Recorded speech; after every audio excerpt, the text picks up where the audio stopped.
Welcome, brave souls, to the chilling depths of horror in detail, the realm where the shadows whisper ancient secrets and nightmares come to life. I am your guide through the darkness, and on this channel, we delve into the spine-chilling world of Wendigo horror stories that will send shivers down your spine. First story: The Wolf at Skinwalker Ranch. My wife and I were sitting on the front porch after a long day of moving furniture and boxes into our new house. We were tired, red-faced, and sweating after sharing the burden between the two of us. The sun was setting on the horizon as we sipped our warm beers and looked out over the landscape of our newly acquired ranch. Fields stretched off into the distance as far as the eye could see, not a neighbor in sight for miles. The cows were grazing, looking unhappy, their tails hanging straight down as they ignored the fresh grass all around them. I figured they were just upset from the long move. "Why do you think they needed so many locks?" my wife asked, taking a sip of her beer. It was the elephant in the room, so to speak, and I had to admit I was curious about it as well. Every door in the house had a deadbolt on it, inside and out. Not only that, but the windows were shielded by thick iron bars. The old owners had left long before we could ask them about it. The folks who lived here before were probably paranoid about home invasions so far from the city. "We'll take them down and I'll fill the screw holes with wood putty. We'll paint them over and they'll be good as new. You wanted to redo the trim anyway. And the bars on the windows? That'll take a bit more work, but I can get it done before the weekend. I'll just have to run over to the hardware store to grab a few things. I can't find some of my tools. Maybe they got lost during the move." My wife was no longer paying attention. She was staring at some point far off in the distance. "What's that?" she asked, pointing. I followed her finger and looked to see a large gray wolf moving in the fields. It seemed to be stalking deliberately toward us, marching at a steady, quick pace. It came to a fence and did the strangest thing. Instead of leaping over it or burrowing under it, as I'd expected, it stood up on two legs like a person, grasped the loose corner of the wire fencing, and pulled it up, ducking between the strands and stepping through, one leg after the other. It was exactly how I would have done it. Once it was on the other side, it went back on four legs and started its progress toward us again. Then it looked up and saw us staring at it. The gray wolf stayed still for a few seconds, then disappeared in the tall grass suddenly. It was just gone. It didn't dive into the grass or duck down. It was there, and then a moment later it was just gone, vanished in the blink of an eye. The two of us sat uneasily on the porch, and I stood up to look in the distance, trying to spot the creature. But it was nowhere to be found. "I'm going inside. You should come too," my wife said, sounding nervous. We went in and locked the doors at the front and back of the house. The bars stayed on the windows after that, and my wife didn't mention the deadbolts on the doors in the house again either. The two of us went to bed that night with little talk between us, a big difference from the ecstatic chatter that had been the norm all day prior to the event with the wolf. Or whatever that thing was. I got the feeling wolf was not quite the right word. That night something else even more disturbing happened to us both. I woke up in the early hours of the morning, around 3:30 a.m. according to the bedside alarm clock. When I looked next to me in the bed and saw my wife's spot was empty, I became immediately concerned for her safety. Where could she have gone at this time of night? I wondered. That was when I heard her voice calling to me from outside the window, asking insistently for me to let her in. Her cries for help were muffled through the glass, and I lifted the heavy old window pane up to hear her better. "What are you doing out there?" I asked, worried about the wolf we'd seen earlier. I was looking around for glowing eyes reflecting the moonlight nearby. Standing on two legs or four, I wasn't sure which to expect. "I must have been sleepwalking," she said dreamily. "The front door locked behind me somehow. You have to let me back in. Please. It's cold out here." "I'll be right down," I said, without thinking about how impossible all of that was. I was only concerned for her safety at that moment, and she had been known to sleepwalk occasionally, so that part seemed to make sense. I raced down the stairs in my boxers and grasped the front door knob in my hand, turning it. Thankfully, it was locked, or who knows what might have happened. Reaching up to turn the lock, I was startled to hear a voice behind me. "What are you doing?" my wife asked. I jumped at the sound, my heartbeat quickening. But what terrified me even more was what I had just seen outside. Given the time frame it had taken me to get downstairs, it was impossible that it had been her. It was like someone else had been out there, wearing her skin and speaking in her voice. Looking at the woman standing in front of me, I had no doubt it was Christine, my wife. Panting, I walked over to her and hugged her tightly. "What's wrong?" she asked. I didn't answer, afraid she would think I was losing my mind. Some things we don't share with anyone, not even our significant others. We take them to our grave, afraid that if we speak of them out loud it will make them true, and it will make the source of the impossible things return. So instead I just took her hand and led her up the stairs, looking back nervously over my shoulder at the front door, waiting for the sound of a key turning in the lock, or the sound of it being broken down by powerful forces beyond my control. Instead, there was a gentle knock, polite almost at first, but then the fist began to pound against the front door of the house louder and louder, more and more insistently. My wife stopped, turning around to look at me on the stairs. "Who could that be at this time of night?" she asked. "Just ignore it. Let's go to bed. They'll go away, eventually." After a few moments of hesitation, she turned around and began going up the stairs once more, taking a couple nervous looks back as she did. We kept walking up the stairs as the pounding continued, devolving into steady scratching noises that didn't cease until daybreak. "What were you doing down in the basement last night?" my wife asked at the breakfast table the next morning. Neither one of us mentioned the sounds at the door the night before. We were both trying to act like it had never happened. In the light of the morning, it seemed like a shared hallucination. A bad dream brought on by warm beer and too much time spent moving boxes without enough assistance. "In the basement?" "I wasn't in the basement," I told her. "Yeah, you were. You were calling my name, asking me to come down there." I looked at her with concern. "When was this?" "Right before I found you at the front door. I figured I just missed you, that you found whatever you were looking for down in the basement and went into the kitchen for a snack or something. But then I found you by the front door. I was never in the basement last night." She looked at me, puzzled. "Of course you were. Who else would have been calling for me from down there?" I debated telling her what I had seen outside and decided I probably should. We were clearly dealing with something very strange here, and we needed to be on the same team if we were going to figure it out. "Christine, did you go outside at all last night?" "No." "What does that have to do with Dash?" "Okay. So, here's the thing. I saw you outside.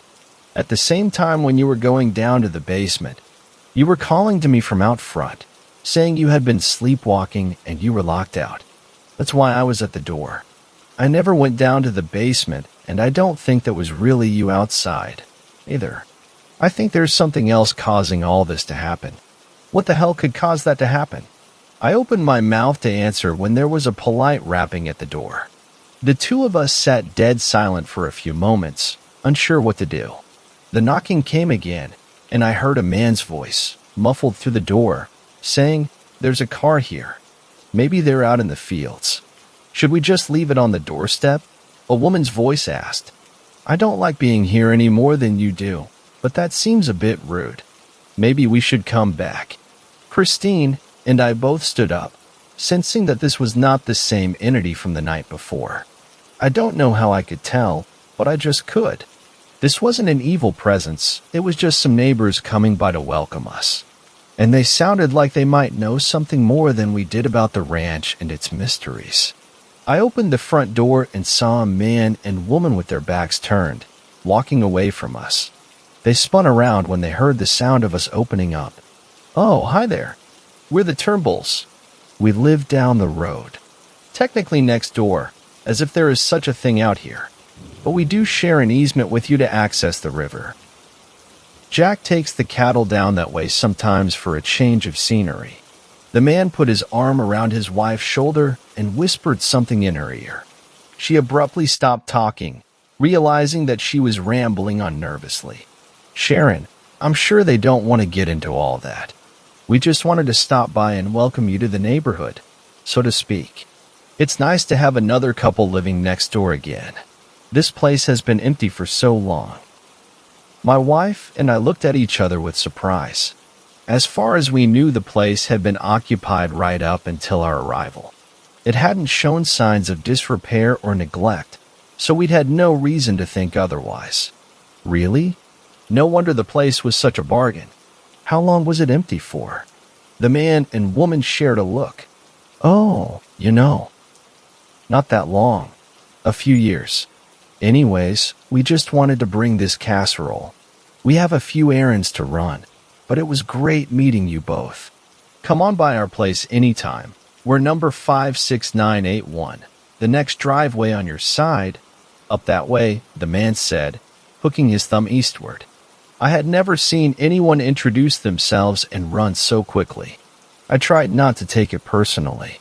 It was so nice to meet you both, the woman said, taking a few quick steps towards my wife and handing her the casserole dish.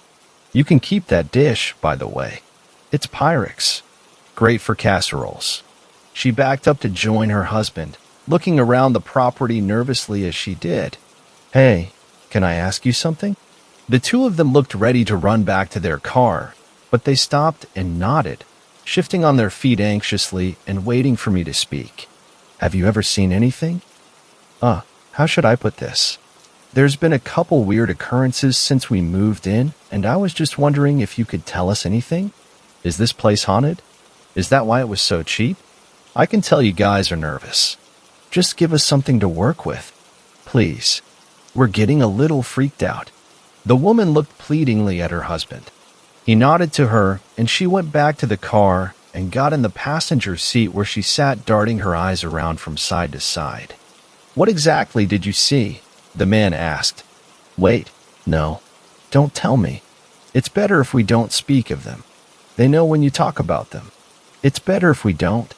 Well then, how do we get rid of them? You don't. These things have been around a lot longer than you or me. My wife and I get our share of strange events on the ranch next door too, but not as bad as here. This place. Well, there's something here that makes it special. And not in a good way, I'm sorry to say. I'd tell you more, but it would only make things worse. It always does. There was a sound of knuckles rapping against the glass, and I looked to see his wife banging on the car window, looking with wide eyes at us and pointing into the distance, towards the fields. My eyes followed where she was pointing, and I looked to see the large gray wolf was back. And it was moving towards us again. I told you, we're not meant to speak of them. I need to go. The two of you should decide soon if you want to stay. This place will change you, and it will take things from you. You only get so long to decide. If you wait to see what the changes will be, it will already be too late. Trust me. With that, he turned away and went back to his car. He started the engine and drove off much quicker than I would have thought, safe on the dirt driveway, swerving and leaving a cloud of dust hanging in the air around us, obstructing my view for a few seconds. When I turned around again, the wolf was much, much closer. It was about 50 yards away and closing in fast. It was looking at me intently. My wife was running back towards the house, yelling at me to come, but I was frozen, watching the wolf as it stood on its hind legs again. Not a wolf. Stop calling it a wolf. It's not a wolf. It's just trying to fool you into thinking that's what it is. But it's so much more dangerous than that. I tried to take a step, but my legs wouldn't budge. My eyes were locked on the wolf as it began to stalk towards me, no longer an animal, but something else wearing an animal suit. The ancient leathery-skinned humanoid beneath the wolf armor could be glimpsed occasionally as it strode like a hunter in my direction, taking long steps, moving low to the ground. The fur pieces were simply strapped onto it like clothing, the wolf head strapped on like a hat. What are you doing? Get in here. My wife yelled one more time, and my foot suddenly started to move. As soon as it did, I found I was unfrozen and finally able to start running, and not a second too soon. The house was close, but the thing was fast. When it saw me beginning to run, it became a wolf again in an instant. The idea that it was anything but that seemed ludicrous as I watched it race towards me on all fours, its snapping jaws dripping saliva as it dove to cut me off. This thing was a massive gray wolf, through and through. It could be nothing but that. And yet my eyes had begged otherwise just a moment before. If not for my wife, it might have gotten me. But she saw what was happening and took a large rock we had been using as a doorstop and threw it straight at the thing's head. It missed, hitting the beast in the shoulder instead, but it was enough to drive it back for a brief second, which was all I needed. I ran into the house and slammed the door shut behind me. An instant later, the scratching began again. Soon there was another one at the back door, scratching it as well. The sounds continued for hours. When the noises stopped and I finally ventured outside again, I found that 3 of the cattle had been killed. The others were scared out of their wits, hiding huddled together in a corner of the field near to the house. Their eyes darted around the fields, reminding me of how the neighbors had looked as they scanned our property for the things lurking in the shadows. I was beginning to suspect we were not going to be able to stay in this place much longer. Even if we could survive, this was no way to live. That night, my wife and I sat in the living room with all the blinds and curtains drawn, discussing what we would do. The house wouldn't sell quickly, that much was obvious based on the neighbors' statements. The 2 of us decided we would leave in the morning, regardless. We would stay in a motel until we found an apartment to rent, sacrificing all of our investment in the house. Even if we put it up for sale again, it would be a long time before we made any portion of our money back. But it was too dangerous and too terrifying to stay. "I'm going to bed," my wife said, looking tired. "Come upstairs soon, okay? I don't want to be alone." "I'll be up in a minute," I told her. "I just want to grab a glass of water." She nodded sleepily and went up the stairs slowly, looking depressed. We had dreamed about this move for so long, and now it was all coming to ruins. I felt sad about it too. I went into the kitchen and poured a glass of water. After drinking it down in one long gulp, I decided I needed another. It had been a long day, and I'd been too distracted to drink anything. A noise came from upstairs, a scraping sound like claws. Setting down the glass, I turned around and listened closely. "Christine?" She didn't reply. I took a few steps across the linoleum floor of the kitchen before calling out again. Once again, there was no answer. By the time I got to the bottom of the stairs, my heart was pounding so fast and hard I felt like it would beat right out of my chest. I opened my mouth to call her name one more time when I saw it. The wolf that wasn't a wolf strode on 2 legs across the gap at the top of the stairs, then disappeared around the corner, heading towards my wife. It was so quick that I thought for a moment I could have imagined it. Just a gray blur that was gone in an instant. If not for the fact that it looked down the stairs at me and smiled, its long canines gleaming in the light. Its eyes were pure blackness. I ran up the stairs as fast as I could, terrified of what it would do to her. When I got to the 2nd floor, I looked down the hall to see all of the doors were closed. It was as if the whole thing had really been just my imagination. Taking an unsteady step towards the bedroom, my heartbeat did not slow down even slightly. My hand was shaking as I reached for the doorknob, turning it and entering the master bedroom. I entered hesitantly, finding the room dark and my wife asleep in bed. Part of me wanted to wake her up, but for some reason I didn't. "It will be fine. Just go to bed," my irrational thoughts said. My pounding heart began to slow and my eyelids grew heavy. "This is fine," my mind told me. "Everything is fine. Just go to sleep now." Trying not to think of what I had seen just moments before, I climbed into bed, getting in next to my wife and shivering while my body warmed up beneath the sheets.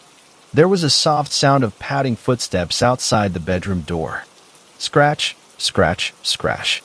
Something wants to get inside the bedroom, and a strange, foreign voice in my mind is telling me to let it in. I think. My woods are haunted? Almost 3 years ago, I moved into a quaint little farmhouse that sits on about 15 acres of land.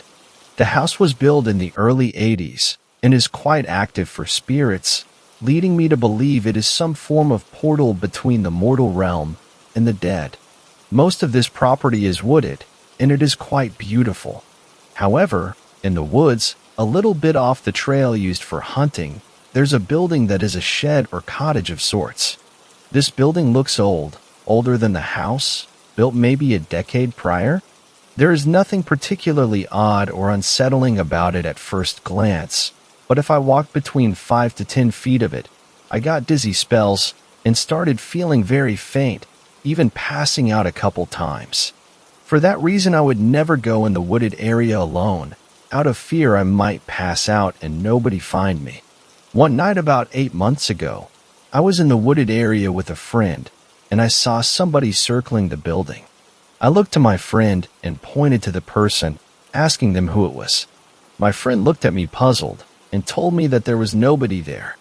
This chilled me to the core, because I know I can see otherworldly beings, such as ghosts and demonic entities, but they don't usually look just as solid as you and me. Normally they have a slight glow and transparency to them, but this one didn't. I grabbed my friend and ran out of the woods, panicked. We didn't go in the woods the rest of the time they were at my home. A couple days later, however, I decided to venture into the woods to investigate the being. It was around midnight, so it was quite dark outside. I went to where the building was, and there she was. I'm not quite sure who she is, but she stands between the height of 5 feet 10 inches and 6. She had silky black hair that stopped around her hips. She was unnaturally pale and wore a dress or nightgown that went down to her ankles. She seemed to be calling out for a child. I got a little unsettled, because the name she was calling out was the nickname I've had since my toddler years. At first, I thought it may have been a coincidence, but then I saw what she was holding. It was a plushie that I'd had since birth, and still have to this day. It's my comfort item, so that really unsettled me. I mustered up courage to say hello to her, and she just stared at me, blankly. I then made the very stupid mistake of stepping too close to the building, being about 7 or 8 feet away from it. It was as if she had gained a conscience, and she lunged for me. I had never been so scared in my life. I bolted out of the woods in a panic, gaining multiple scars on my arms and face from tearing through the area blindly. As I reached the clearing and got out of the wooded area, I turned around heavy breathing and bleeding from cuts and scrapes. She stood there at the tree line and then just vanished. It was as if she'd not been there at all. I moved out of the house about 2 months ago, but even the mere thought of seeing that thing again sends a wave of chills and dizzy spells throughout me. Third story. Something is replacing the animals on my farm. I'm my husband Ralph, 73M, and I, 71F, on a relatively small property in the country that we use to raise sheep. It's not much, but we bought it together around 50 years ago and have worked it ever since. Even in our relatively old age, we still keep up the work, though with an admittedly smaller flock. All our children have left since none of them were particularly keen on taking over the business, but that suits Ralph and I just fine since we would prefer a quieter life with our 3 sheepdogs. However, things started going wrong a few months ago. It started with a rat. We've always dealt with the stupid things running around the farm. They come from the woods for the feed, you see. But this winter it was especially bad. Our traps would be full daily, and we were getting sick of replacing them. It was a full infestation, that worst I'd ever seen. One night, Ralph and I lay in bed, tired after a long day of work when I looked up to see a rat on the mantel. Nothing unusual, of course, but still not something you'd like in your bedroom. But this thing was different. It wasn't right. Seeing the look on Ralph's face, I knew he was thinking the same thing. It was hard to describe what was wrong with it. I guess the closest word would be Mishapin. It was wrong, with lumps in places that shouldn't have lumps and bulbous eyes that glowed with malcontent. It was bent and broken as if its bones had been twisted and mangled, but there was no sign of injury. Ralph got out of bed fast, grabbing the gun he kept under his pillow. He aimed at the creature, and it scurried away as he fired. I would have usually scolded him for using the gun, as I've never been a fan of firearms, but in this case I was too shocked to speak. I wasn't sure what I had just seen, but the image of its broken and bent body stuck in my brain and stopped me from sleeping the rest of the night. The next 2 nights passed without incident, but in the early hours of the third day Ralph came into my room carrying a large box. And it was the remains of one of the rats. It was another broken one, like we saw the previous night. This time, however, it was different. The eye sockets still bulged with eyes too big for its body, but the skull looked more or less normal, except for a single bone sticking up out of the back of the head. When I asked Ralph about it, he said he hadn't noticed until now, but these were human eyes. At this I gagged, and told him he was being ridiculous, and it must have just been a few weirdly shaped rats. He left the room without a word. I knew better than to ask what he'd do with the body. Days passed and more of the rats appeared broken until the number of normal rats dwindled in comparison. Our dogs were no help, as they refused to even go near the things. By this point we became used to seeing them, but at those eyes still creeped me out. Ralph was right. They were so human-like that I wondered how it was even possible for a rat to look like that. Unfortunately, this was only the start. The next day, I was working in the fields rounding the sheep into a new paddock. Ralph fell ill and was unable to join me for today, but we'd been arguing about the rats again, and I needed a break from him anyway. Everything went smoothly until my dogs came running back to me whining. I looked up at what they were running from. It was a sheep, standing still ahead of us. But it wasn't a sheep. It was wrong. Like the rats, it had eyes that looked human. It was again bent and broken, like a distorted image. Its fur was patchy, with bald patches all over its body. And instead of legs, it stood on bent stumps. There was a smell about the thing that made me gag. I called my dogs back and ran, but it followed me. It latched onto my leg with jagged rocky teeth and wouldn't let go. I pulled my pistol and shot it, but the bullet seemed to bounce off its thick hide and it didn't even notice. I restored to desperately clawing at the thing's face. I stuck my nail into its eyes, and it leaked a sticky black goo. It made an ungodly sound and pulled off my mangled leg. I called Ralph, and he came to pick me up. Nothing worked to kill the sheep, so we locked it in a pen down by the shearing sheds. The next morning, I woke up with a terrible headache. Ralph came in to check on me, and I told him that it had to be some kind of monster replacing the animals. He told me I was being foolish, and that it was probably just some kind of disease. I insisted it was something beyond our understanding, but he didn't believe me. He wanted to take me to the hospital to see about treating my leg, but it was a pretty bad injury and the medical bills would surely put us in the red. My mother had been a nurse, so I had some kind of experience in patching wounds. Still, it left me bedridden for a few months. Ralph wouldn't let me work with or see the sheep during my rest, and to be honest, that was just fine with me after my experience. But whenever I asked about them, he'd go quiet and mumble some sort of platitude. It didn't sit right with me, so when I felt able enough, I went out to check on them as Ralph slept. What greeted me at the paddock were not sheep anymore. All of them were broken. Their eyes glowed, and their twisted and mangled shapes oozed black liquid from their various gashes. I screamed, and as I did, my dogs ran towards me. I felt a surge of relief until I saw what they had become. Tears leaked from my eyes as I saw their twisted shapes and bulbous, glowing pupils. How could this have happened?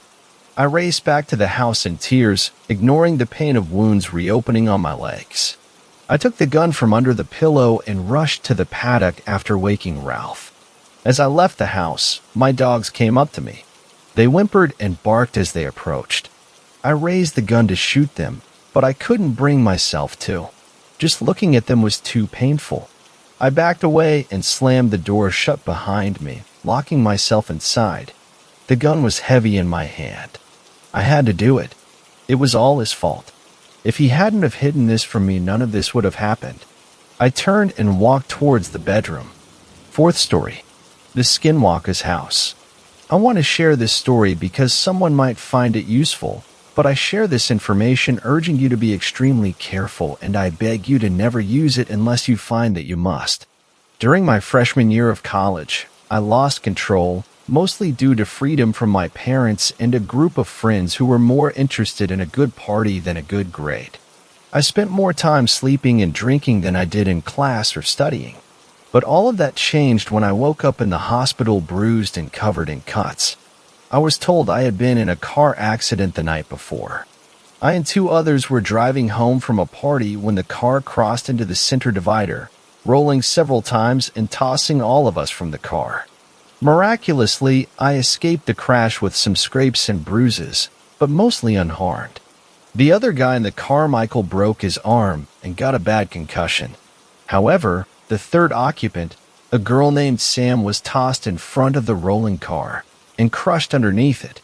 It took a rescue crew 4 hours to extricate her from underneath the crumpled mess of metal, and by the time they got to her, she was beyond saving. The police had no idea who was driving during the crash, and I couldn't remember anything about that night due to my state of impairment. Michael and I got stiff warnings about driving while intoxicated or getting into a car with a drunk person, but other than that we got off scot-free.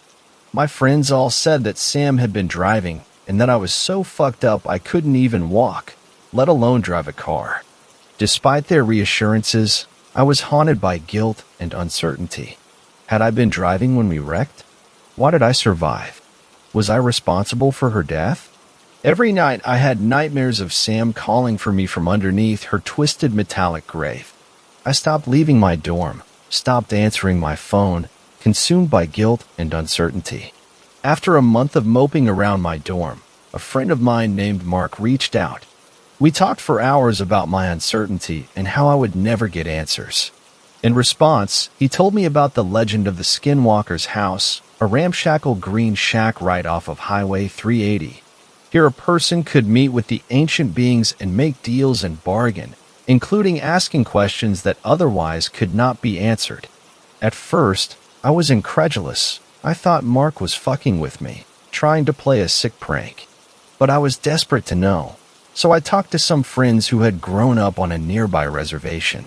One of them put me in touch with a tribal elder named Richard, and after a few emails and lying about doing a research project, Richard told me about summoning a skinwalker, which the Navajo call Unaldushii. When we first spoke, Richard was hesitant to talk about the subject.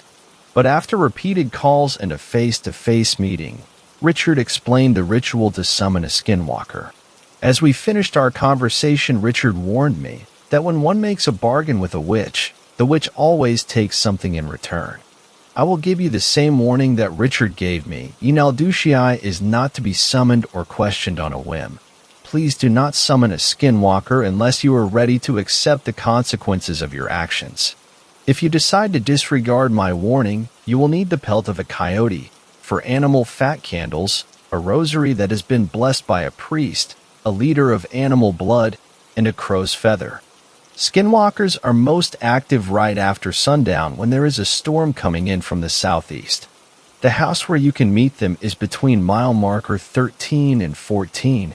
It's not hard to find. It took 3 months to find everything and for the perfect weather system to arrive.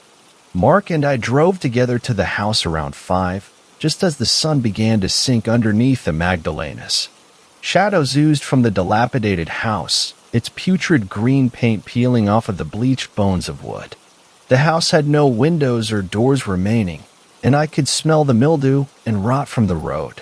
Mark and I climbed through the barbed wire fence in front of the house and made our way in as storm clouds rolled in, bringing with them peals of angry thunder. As we stepped inside, the smell of old rotting wood overwhelmed me, and I fought the urge to vomit as we sat down on the stripped wooden floor. We spread out the coyote pelt with the head facing me, placing the greasy wax candles at the ends of its paws. We then placed the crow's feather in the mouth of the coyote pelt.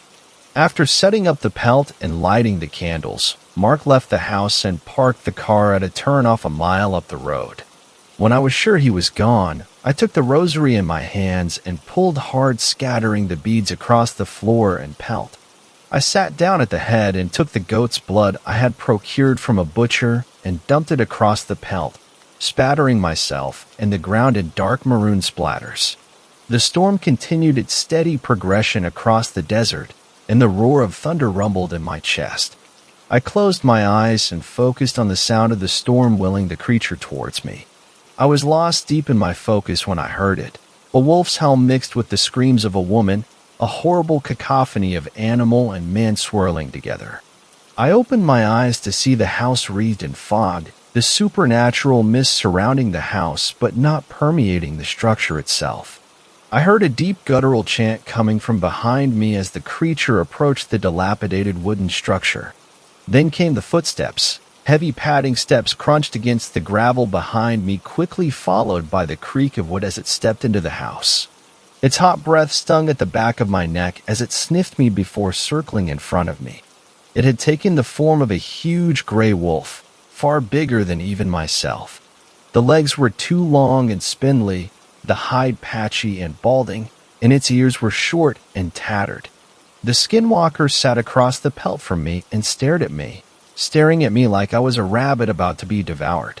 Its eyes were unlike those of a wolf's, with dark brown iris, angry white sclera, and round pupils. Suddenly the wolf let out a pained yelp and began to shudder. The braying whimpers of the animal filled the house as the fur and skin began to slough off the creature.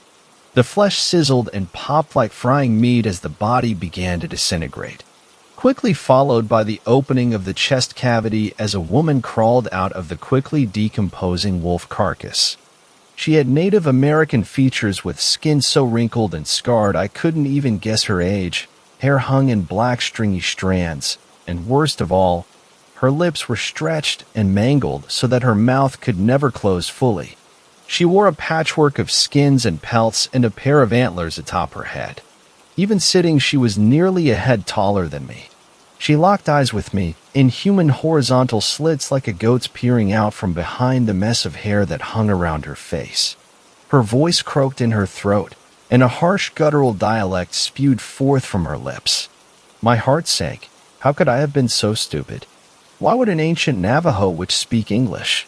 She must have noticed my disappointment because she reached for a pouch on her belt and took out some sort of gray waxy substance. She spread it on the tips of her index fingers, leaned forward and jammed her fingers into my ears, her long, dirty fingernails scratching my ear canal. I yelled in pain and surprise at the intrusion, and she shifted her weight back into a sitting position. For a split second, my hearing faded before the sound of the storm surged back to life with a loud crack. The old woman locked eyes with me again, her face lit by the flickering candlelight. She spoke again, this time in English. I have given you the gift of hearing. What is it you seek from my who goes on all fours? Her voice low and raspy, like sandpaper on stone. My voice caught in my throat, my gut tightening at her words as I began to drift into a daze. I pushed my fingernails into the flesh of my palm until I could focus again. When I did answer, my voice was weak and uncertain. I need to know if I killed her. She cackled, her voice spiraling to a crescendo until she sounded like a coyote baying at a frightened rabbit. Very well, Billigana. I can help you. But what have you brought for me? My stomach twisted painfully again as fear clawed at the back of my mind. I haven't brought anything to give you. Very well, if you have nothing to give, then I must take. Do you agree to these terms? I paused for a moment considering what Richard had told me, but my guilt overwhelmed my rationale and I shakily nodded my head in agreement at her terms. The Skinwalker smiled at this, revealing rows of miscellaneous teeth in her cavernous, distorted mouth. The teeth were inhuman, with sharp wolf-like canines mixed in with broad, flat teeth like a horse, and a horrible conglomeration of stained rows of ivory shards. The laughter came again from her lips, horrible coyote cackling that made my skin crawl. After another round of laughter, she produced a crude stone knife from her belt and with a quick motion ran it across the palm of her hand, spilling dark rivulets of blood onto the pelt before reaching towards me. I extended my hand, and she dug the cruel stone into the soft flesh of my palm. My skin cried out in agony and blood wept from the exposed flesh underneath. She clasped my bleeding hand with inhuman strength and pressed my wound against her own. Our blood mixed, and I felt it trickle down my arm and pool at the crook of my elbow. The woman began to chant and stared into my eyes as blood continued to flow freely down our arms onto the pelt beneath us. Her voice grew rough and animalistic as she continued her chanting. As suddenly as she had started, she stopped and let go of my now throbbing hand. "Oh, Billigana, how foolish you have been. Just like your forefathers, with their drink and their endless cruelty. But her blood is on her own hands. Her foolish pride gave way to steel and glass. I have given you your answer, and now I will take two things from you. I take from you now, Ideal, your dreams." A wave of relief washed over me. I could live without dreams anymore. My dreams had been plagued with visions of Sam calling out for help from beneath her metallic tomb, begging for my help. With inhuman strength and speed, the Skinwalker grabbed my hand again and brought it to its mouth. I pulled hard against its grip and yelled to no avail as it pushed my thumb into its mouth. Hard teeth clamped down hard against the appendage, tearing away the flesh and bone of my thumb. Blood sprayed from the wound, painting a sanguine picture on its face. The creature chewed, and I could hear the crack of bone and the squelch of soft flesh in its teeth. I screamed in agony, clutching my hand and pressing the wound to my chest. My vision faded and blurred as I slumped to the floor. I wish I had gone unconscious. I wish I had closed my eyes. Instead, I watched as the Skinwalker tore at the flesh of its face, its long claw-like fingernails shredding through skin and muscle. The Skinwalker grabbed the skin on its arm and pulled, tearing it away from the muscle underneath, the flesh coming away like wet newspaper. I watched the muscles of its arm bulge and flex as it tore away the soft skin of its stomach, disemboweling itself. A gray coil of intestines lolled out of the abomination's abdomen, dragging against the rough wooden floor. It continued tearing away its flesh until only scraps remained on a skeletal frame. I willed my eyes to close, but they would not. I stared transfixed on the horrifying visage in front of me. The figure dropped to all fours and pulled one of the pelts it was wearing over its face. The pelt stretched and contorted, spreading over the skeletal limbs. The figure trembled and shook, twitching unnaturally. Then it began to grow, the limbs stretching and contorting, the chest becoming narrower. I watched as two sets of large antlers splintered out of the top of its head, stopping just before the ceiling. The figure continued to shift and contort until finally, a massive bull elk stood in front of me. It strode out of the house, then paused and looked down at me. We locked eyes for just a moment before it let out a loud bugle and took off into the night. I pulled off my shirt and wrapped it tightly around my still bleeding hand. I staggered out of the house and glanced around, afraid the creature was waiting for me outside. There was nothing except for the rumble of thunder and the throbbing in my hand.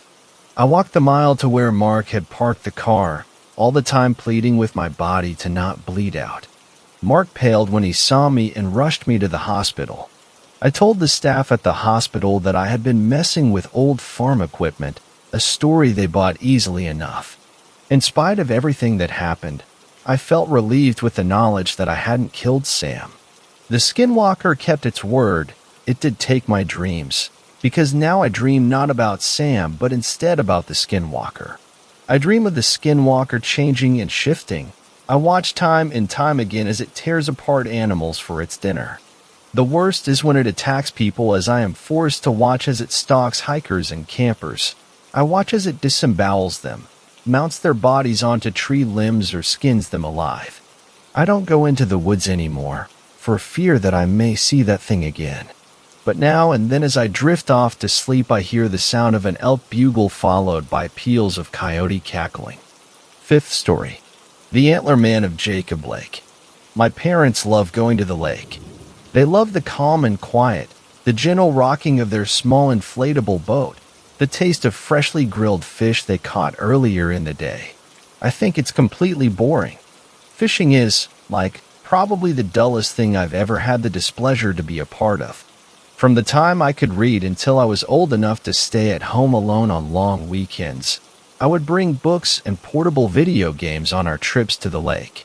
I love my parents and I legitimately enjoyed eating trout, but 2 or 3 days of quiet reflection doesn't recharge my batteries like it does theirs.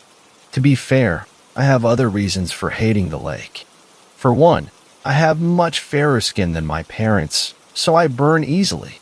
If left uncovered for a few hours, my forearms can easily be mistaken for high-quality lobster tails. For two, I almost died there when I was 3 years old. When you launch a boat from a trailer, you back your truck down a concrete ramp. The trailer sinks, the boat floats. You turn off your truck and put the parking brake on so it doesn't roll into the water, then push your boat to a side of the lake where it can be moored until you park. My father knows all this. He's a master at boats, or boating, or whatever. Somehow, the parking brake failed to engage that day. Also somehow, the transmission slipped out of park and into neutral. Dad was mooring the boat at this time, so he was out of the way. Mom was safely on the other side of the lake, standing in one of the few remaining parking spots that could accommodate a trailer. I was in the truck, locked into my car seat, which was, in turn, seat belted in place. I don't remember much about the whole thing, but I do remember splashing backwards into the lake. The memory is static, a photograph burned into my mind. Maybe that's how memory works when you're a little kid. Who knows? I'm looking out the front of the truck, white squalls of angry water erupting on either side. Globs of clear water hang in front of me, reflecting an upside-down image of the world. Beyond that, I see trees, sky, the roofs of other cars, and the antler man. I can make out the deep black, negative space of his bust and antlers through the front window of the truck. I can see his whole shadowy outline and the orbs of lake water suspended over my head. My next memory is of murk enveloping me as the truck and trailer disturbed the lake bed. My dad swam down to the truck after me while my mom called the police. My dad says he found my car seat empty. When the sheriff's deputy, Yazzie, pulled the truck out of the lake with his winch, the seat was gone, too. Some campers found me an hour later, sitting on a fallen pine tree in the forest and talking to myself. Yazzie thought my car seat had been dislodged because it was buoyant enough to float. I must have floated further into the lake where someone else found me and I ran off to find my parents. But my dad insists the car seat was in the truck. Yazzie and my dad, who became good friends after that day, still have debates about it over beer. Though that was the first time I saw the antler man, it wasn't the last. I knew enough to stay quiet about what I saw, though, lest someone in my family think I was crazy. If they thought I was crazy, they wouldn't leave me alone on weekend, and then, my God, I would have to go to the lake and enjoy the tranquility of nature. As I got older, I wondered how long I had been under the water. Was it long enough to cause brain damage? Was the inky void of the antler man a tear in my retina, a dead spot in my optic nerve, or an aneurysm in my visual cortex? I assumed it was. It was safer than any other explanation, and I had to assume a shrink visit would be about as fun as the lake. I stayed quiet, researching medical causes here and there throughout high school and college. Over the holidays, my grandparents invited my whole family to his large ranch house up near, guess fucking what, the lake. They usually do their own thing up there and drive down to see my dad and my uncle right around Thanksgiving and Christmas. In the whole time I've been alive, I think I've been to their house once before. They're super nice and generous people, so it's not like they're hermits. I've wondered if they were hoarders or in a triad relationship with a Grey's Anatomy-ish doctor and were ashamed to let anyone find out. While everyone was busy cooking one afternoon, cooking is just another house in the neighborhood of boring, neighbor to fishing, I quietly backed away to check out the house. While I was looking for a secret McDreamy in the shower or a room filled with old issues of GQ, a painting hanging in the hallway put an end to the search. It was a landscape painted with a deft enough hand that I could place some of the landmarks in the far background. An ancient adobe building hidden in the overhang of a wind-eroded cave filled the foreground. It reminded me of a smaller Montezuma's castle, though the mud used in construction must have come from somewhere near Sedona. It was a bright, pinkish red. What caught my eye, though, what completely ended the snoop session through my grandparents' house, was the shadow lurking in the corner of the painting, ebony spires jutting wildly from his head. Antler Man. I've always loved that view, Rachel, came the voice from behind me. I was too frozen to jump. Slowly, Grandpa walked around my side and appeared in the periphery of my vision. What's the matter, Wretch? See something you didn't like? I turned to look at him and tried to force a smile that didn't say, "You scared the shit out of me." Or, he continued contemplatively, "Maybe you saw something that didn't like you?" My relationship with my grandfather had always been good, but, for the first time, I felt uneasy next to him. He smiled, and I couldn't tell whether the mirth concealed within was genuine. "Come on, kiddo. Dinner's almost ready." He clasped a hand on my shoulder as he walked away from me. "And Rachel," he added before passing out of the room, "I know you haven't visited our home very much. Please know that every door is open to you." He turned to walk away. "But remember that no one can close a door that doesn't want to be shut." I don't know where the line between thinking and dreaming was drawn. To be honest, I think it was a shifting line in the sand, blown by gusts that didn't care what I thought was real. I do know that I lay in bed that night wondering what door he might have meant. My half-dreaming mind had settled on the office in the back of the house, if for no other reason than the fact that I'd never seen it opened. I would occasionally watch the digital clock. 2:01, 2:03, 2:10, 13, 19. I slept for some of that time, but I couldn't rest. When I finally took off the covers, I found that I was damp from head to toe. The night was chilly enough so that I had never expected to sweat, but here it was. It didn't feel like sweat. It was almost. I got out of bed and started creeping through the house. I had to share a room with both my parents, so sneaking out as quietly as possible reminded me of being 16 again and trying to establish myself as cool. That had never really worked out, but not for a lack of trying. I was driven by the same feeling now. The brisk night air chilled me and left me feeling vulnerable as I snuck from room to room in only a t-shirt and shorts. I hadn't noticed how long the walk was to my grandfather's study, or how many open spaces there were in the empty house. I wondered if I should have brought my phone. My empty hands felt helpless. As I approached the door, new thoughts flew into my head, almost as though another person were sending them. Will the door be unlocked? What then? Will I have to sneak outside to crawl in through the window? You know that's crazy, right, Rachel?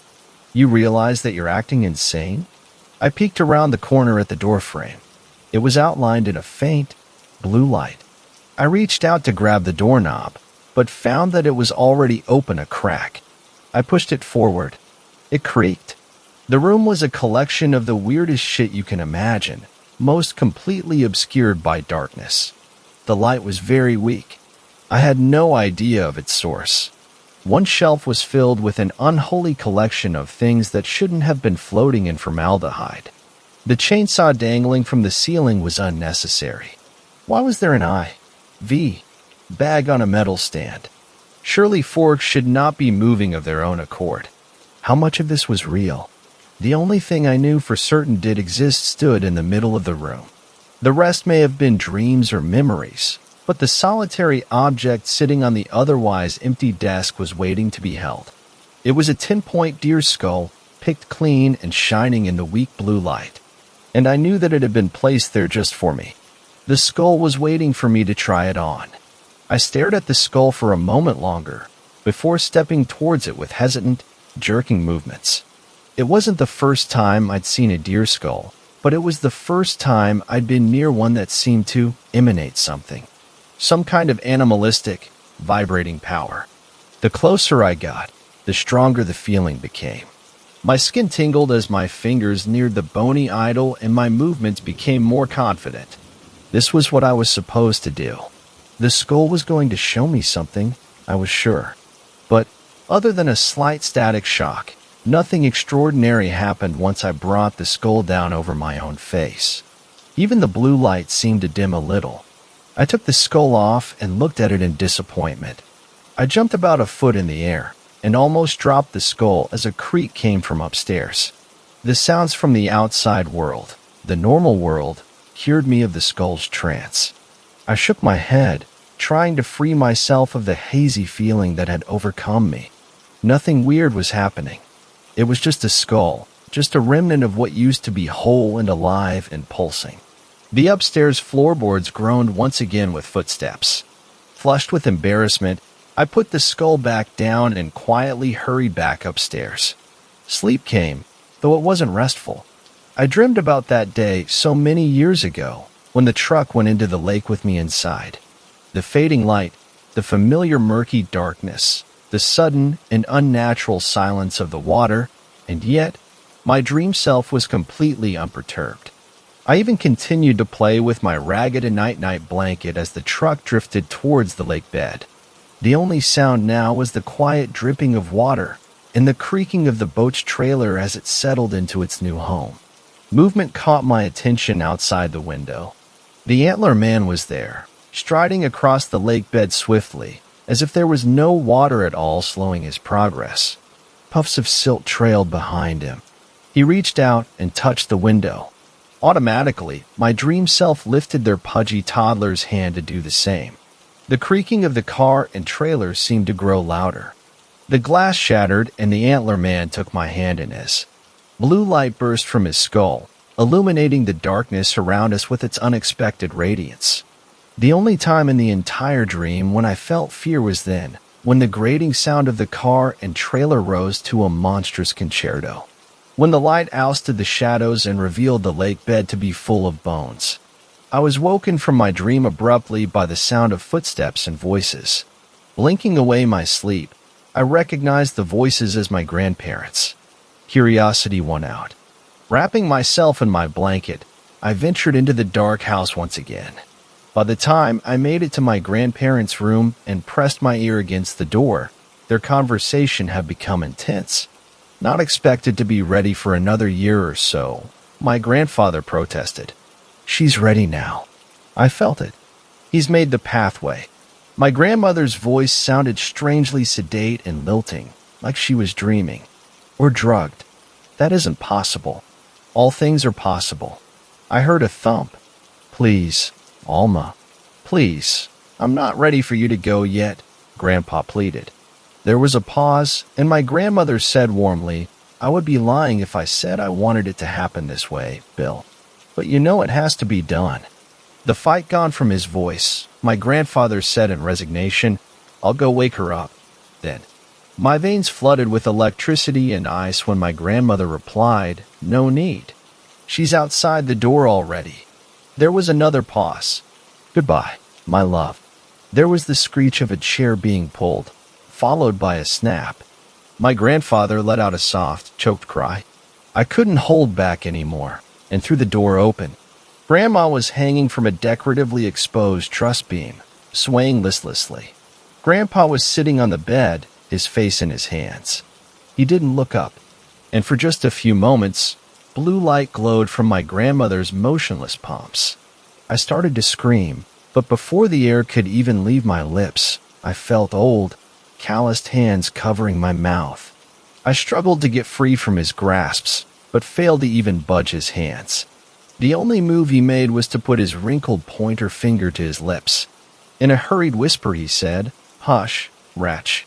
Your parents can't know about this. It's time for you to see something your grandma sacrificed herself for." HHHMHHMHHHMM. I yelled through his fingers, trying in vain to cuss him out. Noticing my anger and confusion, he slowly pulled a little, square container from his pocket and held it open. A blue powder filled the small box and stuck to the sides. "Come here and let me show you what I mean," he said, bringing me over to my grandma's hanging corpse. He lifted her lifeless hand and laid her chilling palm to my forehead. "Breath in," he said, sticking the powder container under my nose. Blue. I was in a bone-laying skip in middle of a blue ocean. At the helm stood the antler man, and after finally seeing him up close, I was more terrified than ever. He was a man, or he was at one time a man, but he was also almost an animal. His face was a distorted mess of human skin covered by the flesh and bones of a deer skull, and his large frame was an unholy composition of bones, human skin, and deer pelt. He strode to the boat's railing in only a few steps. Slowly he leaned over the railing and pointed into the murky blue depths. "Bones," he said before walking back to the helm and taking back up his stoic position. I walked to the edge and peered down into the water. The water was dark, but somehow I managed to view the bottom. Just as Antler Man said, there were piles of broken, human, and animal bones lining the bed and making a mosaic of shades of white. The entire bony ground moved up and down in unison like a slumbering giant. I turned back to the man, but only found an empty boat. He was walking on the water away from the boat. Wherever he stepped, the water lifted itself up, and droplets of blue danced around the beast. He stopped for a second, turned, and beckoned for me to follow. I stepped out of the boat, but as soon as my foot touched the water, I was standing in the middle of a forest. The Antler Man stood in front of me, staring and silently breathing. Each silent breath he took, the area around us changed. As slowly as a river eats away at its edges, the changes started to appear. First, the bones started to appear. They started off in few fragments, but soon the ground was nearly covered by them. Then the fragments joined, creating smaller bones, such as toes and fingers. Finally, the bones grew in length till they were skulls and femurs and rib cages. Along with the bones that formed out of the ground, another change had started. The grass, trees, and plants all started slowly but surely changing from green to blue. The entire forest was an Antler Man paradise. Antler Man lifted his head and gave a screeching cry that nearly deafened me and split my head open like an axe. I fell to my knees and covered my ears and eyes with both hands. I felt the ground beneath me take a change from soft dirt to something harder, more stone-like. The noise finally stopped, and I lifted my hands, revealing I was back in my grandparents' house. All evidence of my grandma's suicide was removed, and seeing how my grandpa was also missing, I assumed he had moved her to a more secure location. All I could find out of place was a sheet of paper with the word "ill" has written on it. As I searched the house, I remember thinking the experience on the boat felt real, and that this, combing the home in a daze with my fear banging on my consciousness's door, demanding futilely to be let in, felt more like the vision. Something about that word on that slip of paper further strengthened my resolve, even in light of what I had seen with Grandma. Like it was a shield, but one great and terrible enough to destroy me if I were to wield it carelessly. When I had finally hit every room in the house, I relaxed. Unfortunately, that meant my head was clear enough to let panic in. That skull I stupidly tried on was gone.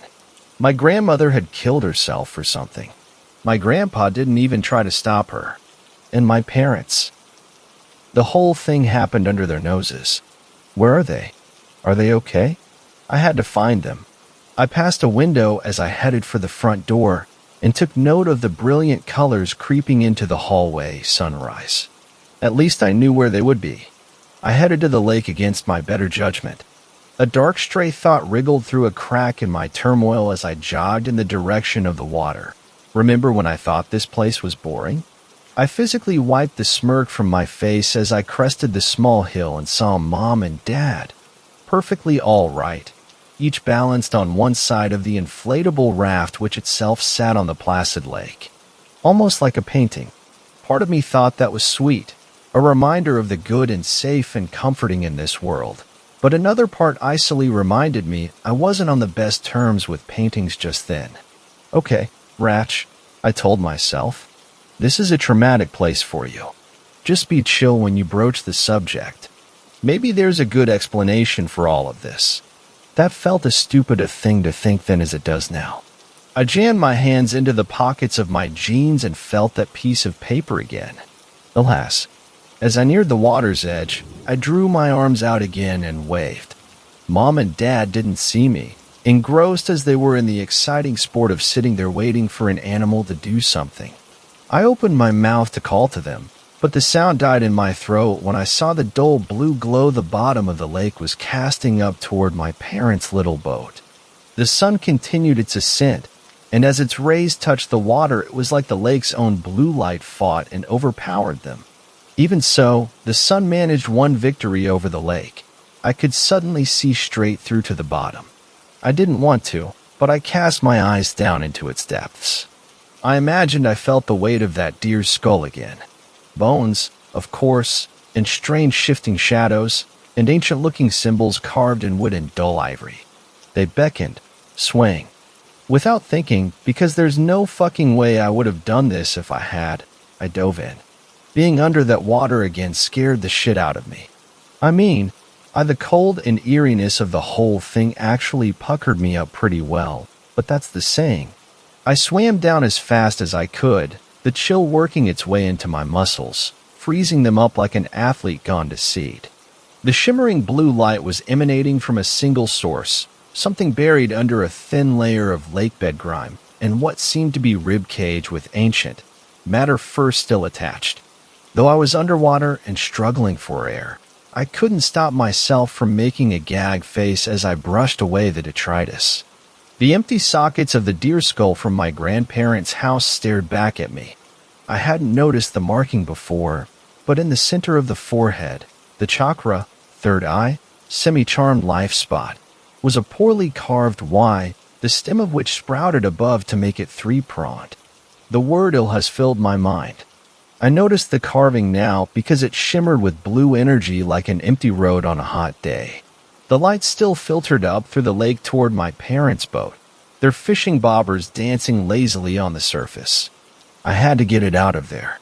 Like a lame bumper sticker, I grabbed the skull by the horns and, my lungs feeling like fires had been set in every microscopic alveolus, swam upwards. As soon as I touched the skull, the light faded. Had it ever been there? I popped my head out of the lake like a turtle testing its safety, gulped in a few breaths, and swam away from my fishing parents. I climbed out of the lake, failing miserably at not getting part of the muddy bank on my jeans, and wondered what the hell I was doing. I knew I should chuck the skull into the forest and call the local sheriff's office to investigate whatever the fuck had happened with Grandpa. But the antlers felt heavy, powerful. I wouldn't need sheriff's deputies sullying my family's name if I put on the skull and draped myself in its power. I lifted it like a coronation crown. "What in the hell are you doing?" a voice called from behind me. I looked around. So much for calling the sheriff. Deputy Yazzie stood by his SUV. He couldn't have looked more like the confused Jackie Chan meme if he tried. "It's a hat," I said. I was going to make a hat. He still looked confused. "You know us millennials and our, hipster shit." "Yeah, okay. That fits with bringing overalls back, I guess. But, listen, I know we're not on reservation land, but this area is still considered sacred, or whatever. You know old people and their hipster shit. I don't know if I believe it, but my parents would jump out of their walkers and beat me with their canes if they knew someone was disturbing bones in the lake, and I didn't do something about it. Throw that in the back of my truck, and I'll give you a ride back to your grandparents' house so you can get some dry clothes." The weight of the skull seemed to increase like it was trying to root itself to bank of the lake. The word "ill" has rose to my mind again, screaming like an earworm on maximum volume. I handed the skull over and got in, but I could feel it demanding that I stay outside the SUV. The dead eyes stared at me from the back seat as I buckled myself in next to Yazzie. He started the car and pulled onto the isolated road. Once the lake had disappeared in the rearview mirror, he looked me over. He offered, "Rachel?" I looked down at myself to find that I was quite a sight. My jeans were covered in mud, one shoe was missing, and my hair was still dripping wet. There was probably seaweed or something tangled in the back, smearing the upholstery. "Yeah," I started, before realizing that he was staring at my hands. My fingers were covered in blood. "You okay?" he asked cautiously. The drying crimson on my hand shone purple for a split second before shining with the same blue light I had seen back at the house. With Grandma. Deputy Yazzie didn't notice, though, because that's when he suddenly slammed on the brakes. I felt the skull slide off the back seat more than I felt my own body move. There was no thought in reaching out to grab it. My hands were wrapped around the alabaster treasure before I made any conscious decision. I have no idea why I placed it on my head. The only thing I can tell you is that, in the moment, doing so seemed like the most important thing in the world. I'm looking out the front of my dad's old truck, white squalls of angry water erupting on either side. Globs of clear water hang in front of me, reflecting an upside-down image of the world. Beyond that, I see trees, sky, the roofs of other cars. The water fills the car surprisingly quickly. I know that my car seat has me locked firmly in place, so there is no point in struggling. I am incredibly calm as the lake encompasses my neck, engulfs my mouth, infiltrates my nostrils, overtakes the top of my head. My 3-year-old self feels no fear as my body loses its ability to breathe. The world shimmers in waves, and so do the antlers. It takes them several moments to become rigid, and then I can see the skull clearly. It is fetid and rotting, except for the eyes. The deer's skull holds 2 blue eyes, sharp as katanas. They look to tear right through my own in a savage, unrefined attack. It reaches out a hand that wraps around my tiny neck and panic overwhelms me. Asterisk, courage is only possible in places where fear lives. Fear keeps us alive. Alas, asterisk. Its jaw falls open and a rotten, black tongue worms toward my face. It strokes my skin, somehow dry in the water, impossibly cold and warm all at once, seeking every crevice of my head with its gooey soft, bumpy surface. It is 3 inches deep inside my ear when I open my mouth to scream and the water rushes in. I awoke to my own scream. I had no recollection of the decision to pull the skull off my head. I was simply aware that my hands were on the antlers as I lifted it higher. I held it out in front of me. It was glowing blue. So was I. The strange white carved into the forehead shone with a painful glare. I realized then that I was standing in the middle of the road. How the fuck had I gotten here? I looked around for the SUV. It didn't take me long to find it. The front of it was wrapped around a tree. The engine was smoking, and green coolant was pouring onto the ground. But I barely noticed any of that. My attention was consumed by Deputy Yazzie. His blood-drenched corpse was splayed across the hood of the car, covered in broken glass. His head was sitting upright in the middle of the road, a dark puddle growing slowly underneath. My breathing quickened until it was coming out in rapid, wheezing huffs. I looked at my shaking hands. The blood had gone back to its regular, rusty crimson, but there was more of it on me now. A lot more. It was beginning to congeal on my skin like Elmer's glue, tugging at my flesh like it had something important to tell me. Was any of this real? What the fuck? When had my life become some kind of convoluted, violent waking nightmare? When did I decide to look like a goth character in an edgy 90s music video about psychological baggage? Did I kill Yazzie? When that thought floated to the surface of my mind, I turned and vomited on the side of the road. Deputy Yazzie, whose kind and concerned face was one of the first ones I saw after the accident at the lake all those years ago. At least, that I could remember. Blue tinged the corners of my vision, and I swayed on my feet, stricken with fresh nausea. When it cleared, I realized the road I was on did not look familiar. Where did Yazzie take me? Or did someone else take us here? I noticed something soft and white move in the corner of my eye and snapped my head to look. My grandmother, translucent and bright, was floating at the edge of the road. She raised one hand and pointed to my right, down the hill. "Grandma," I cried, "what's going on? Where's Grandpa? What is all this?" My whole body was trembling now. When my grandmother didn't say anything in response, I hugged myself to try and stop the shuddering. Somehow, seeing her mute made me feel more alone. So, like a total idiot, I went in the direction the ghost of my suicidal, glowing grandmother told me to. The bottom of the hill wasn't far away. There, the earth faded to the rocky sand of the beach. Waves lapped at the shore, their gentleness making me more aware of my own fear and confusion. Along the shore was a cave. As I neared, I saw there was a simple shape carved into the rock, a three-pronged line, like a Y with an extra point. Alas, for a moment I thought I'd hallucinated the sound, but then I recognized my grandmother's voice. Her figure, once white, glowed blue.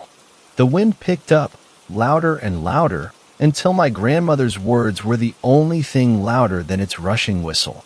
Alas, the ground in front of me bubbled, and I recoiled instinctively.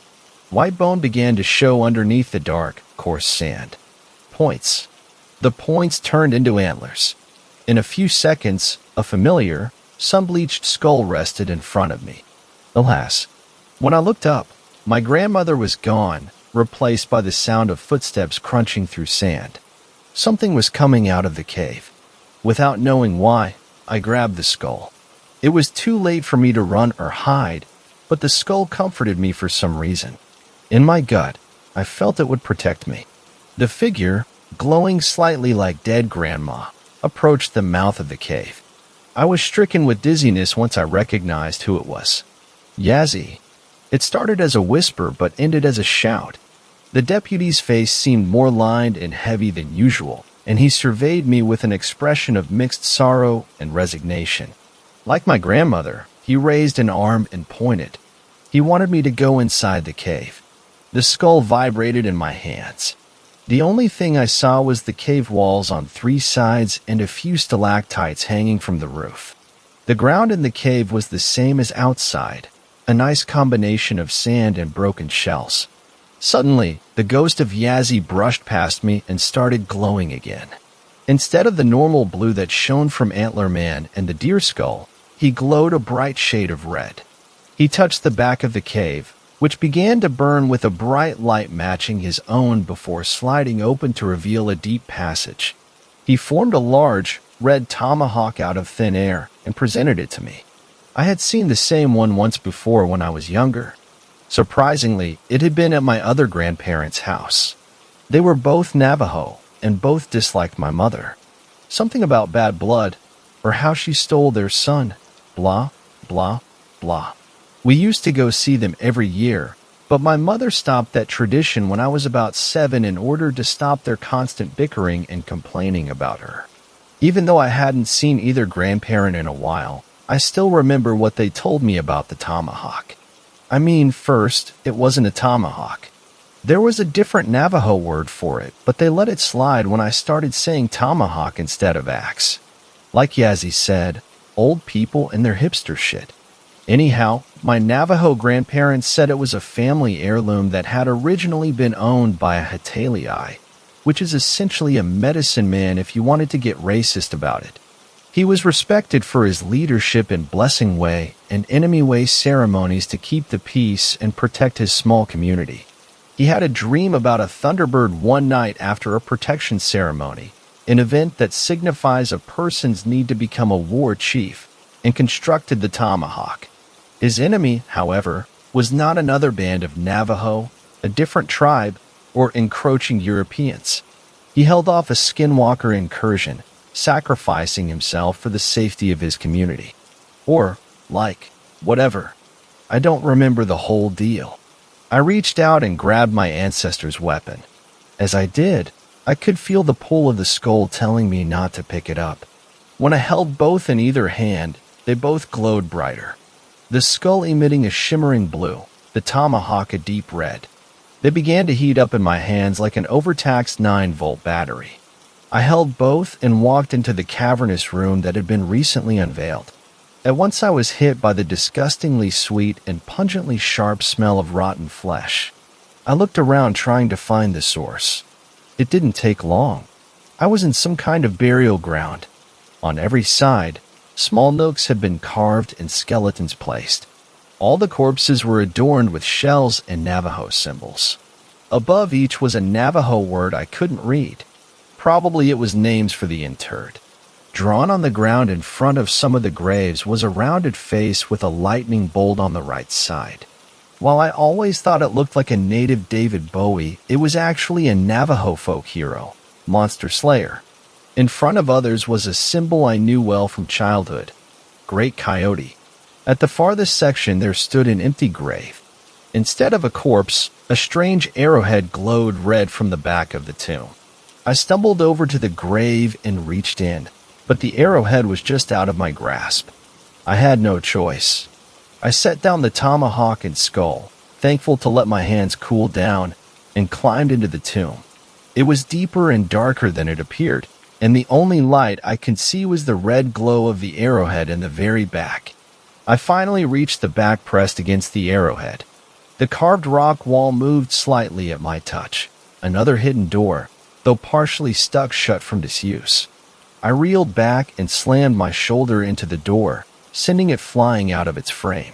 I was blinded by the sun as the tunnel apparently led to the outside. My eyes took a second to adjust, but when they did, I knew exactly where I was.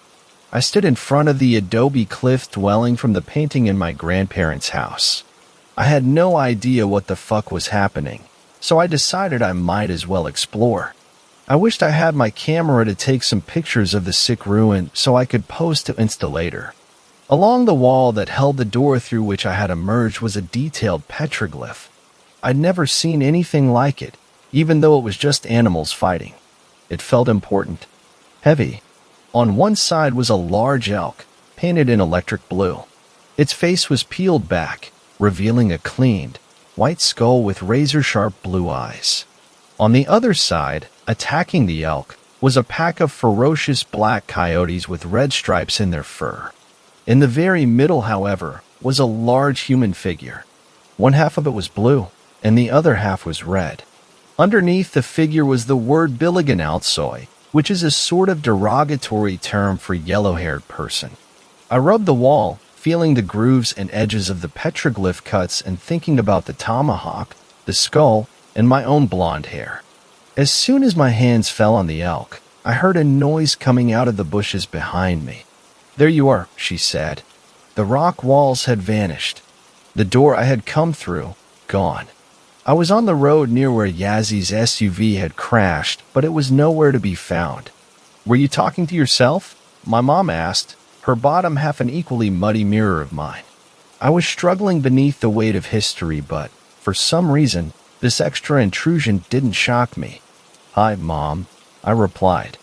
I could feel the stupid fucking look on my face just as acutely as I felt my exhaustion, but she politely, deliberately, ignored it.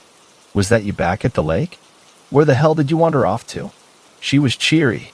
I had to reason she didn't know about Grandma and Grandpa, about the skull, about the deputy. One half of me screamed and grit its teeth under the weight of the other, and I said nothing. "Anyway, you look like shit," she teased, plodding over and nudging me playfully when I scowled. Mom knew I didn't like the lake, so whenever we came by she tried to play the cool mom to put me more at ease. Generally, I didn't mind, but even though she also looked like shit, that one kind of hurt. I imagined the tormented yowl of a coyote somewhere deep inside my chest. The fish weren't biting, I learned, and Dad had gone on ahead to get back to his parents' house and get us started on a late lunch. I winced, imagining him searching the house for Grandma just as I had, but nevertheless we started the long trek back.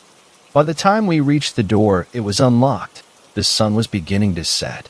"It'll have to be a very late lunch," I mumbled through mounting dread, and extremely mounting hunger. When we stepped through the foyer and got a look at the house, I knew we wouldn't be eating lunch at all. Maybe not for a while. Yazzy's head sat atop a serving tray, the congealed blood a stark contrast with the porcelain dish. In chairs around the dinner table, in a disgusting farce of a family meal, were Deputy Yazzy's and Grandma's bodies. Both of their chests were caved in. Their rib cages, I assume, had been removed, and a plate of internal organs, some with bites taken out of them, were arranged at an empty chair. Thanks a lot for watching the video till the end. Subscribe to our channel Horror in Detail. Drop your opinions/suggestions in the comments section, and like the video as it helps with the YouTube algorithm.